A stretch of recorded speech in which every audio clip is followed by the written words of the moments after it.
Değerli basın mensubu arkadaşlar ve saygıdeğer Diyarbakır halkı. Basın açıklamamıza göstermiş olduğunuz ilgiden dolayı hepinize teşekkür ederiz. Öncelikle Regaip Kandili'nin Diyarbakır'ımıza ve ülkemize hayırlara vesile olmasını Cenab-ı Allah'tan niyaz ediyorum. Bildiğiniz üzere kentimiz 1 Haziran 2013 Cumartesi günü yapılacak olan önemli bir seçime hazırlanmaktadır. Yapılacak Diyarbakır Ticaret Sanayi Odası Meclis ve Meslek Komitesi üye seçimlerinde tüm halkımızın özellikle Diyarbakır iş dünyasına hayırlar getirmesini Yüce Allah'tan dilerim. Bu vesileyle aday olan arkadaşlarımıza başarılar diliyorum. Bizler bu seçimlerde hissettiğimiz sorumluluk gereği bir grup arkadaşımızla bu göreve talip olduk. Bu grup oluşurken birçok tabuları yıkılmış olduğunu hepinize ifade etmek isterim. Zira grubumuzu oluştururken ideolojik veya siyasi tercihlere ve yaşam tarzlarına bakılmaksızın öncelikli kriteri iş yaşamındaki liyakatları olan insanların olmasına özen gösterdik.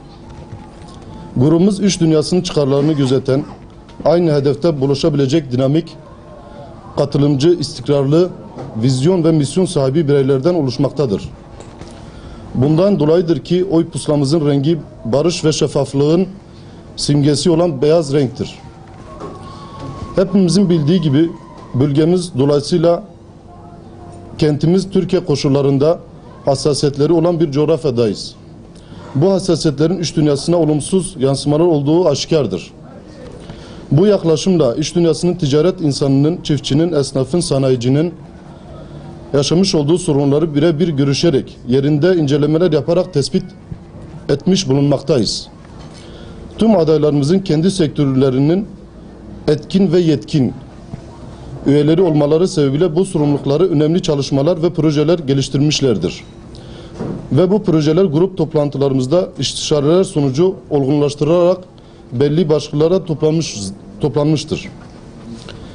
Projelerimizin birkaç başlıkta bahsetmek istiyorum.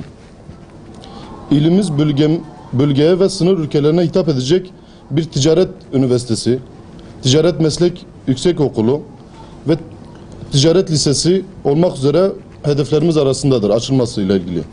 Yine bölgeye istihdam sağlayacak ve üretimi destekleyecek, bununla birlikte sanayi altyapısını oluşturacak tekstil kent çalışmalarını hızlandırıp bitirmek amacılarımız arasındadır. Bunların yanı sıra Ar-Ge çalışmaları kapsamında sera ve fidancılık teşvik edilmesi, mobilyacılar sitesinin kurulması, kültür ve inanç turizminin geliştirilmesi ve Diyarbakır tarihi ve kültüre dokusunun canlandırılması çalışmaları öncelikle hedeflerimizdendir.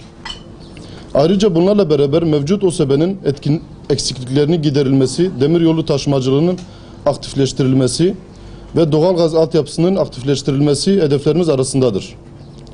Mevcut OSB'ye ek olarak 15.000 dönüm ek arazinin tahsis edilmesi için gerekli çalışmaları yapacağız.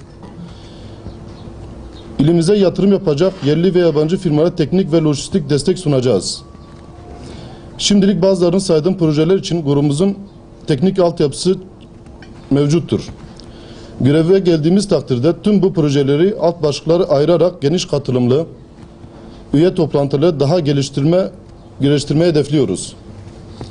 Değerli basın mensupları, hepimizin bildiği gibi bölgemizin dolayısıyla kentimizin kanayan yarası olan Kürt sorununun geldiğimiz süreçte demokratik ve barışçıl yollardan çözümü için değerli adımlar atılmıştır. Bu sürecin de projelerimizin gerçekleştirmesi için sağlıklı bir ortam oluşturacağına umuyoruz. Ve bu sürecin oluşmasında katkısı olan tüm kişi, kurum ve kuruluş ve taraflara teşekkürü bir borç biliyoruz. Bu sürece açık desteğimizin olduğunu ve olacağını beyan ederiz. Diyarbakır Ticaret ve Sanayi Odası Meslek Komitesi üye seçimlerinde aday olan tüm arkadaşlara başarılar diliyor. Seçim atmosferinin tatlı bir rekabet ortamda gerçekleşmesini umut ediyorum. Kentimize hayırlı olsun diyorum. Hepinize teşekkür ederim.